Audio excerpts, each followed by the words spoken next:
আসসালামু আলাইকুম। হঠাৎ করে মেলার মাঠে এত পানি কোথা থেকে আসলো? আজকে জানাবো সেই বিষয়টি।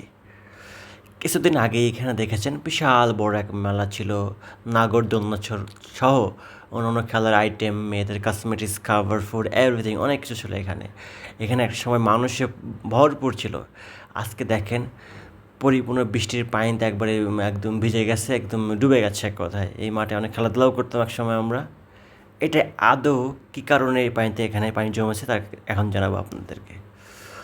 যেহেতু এটা একটা নিচু জায়গা আর আশেপাশে সব বিল্ডিং হয়ে গেছে, তো সব দিকের পানিগুলা কোথাও যাওয়ার জায়গা নাই, সেজন্য বা এক প্রকার এটা ন্যাচারালি প্রকৃতির নিয়ম অনুযায়ী এই নিচু জায়গাতে পানিগুলো এসে জমে, যার কারণে এই খেলার মাঠটি আপাতত বন্ধ।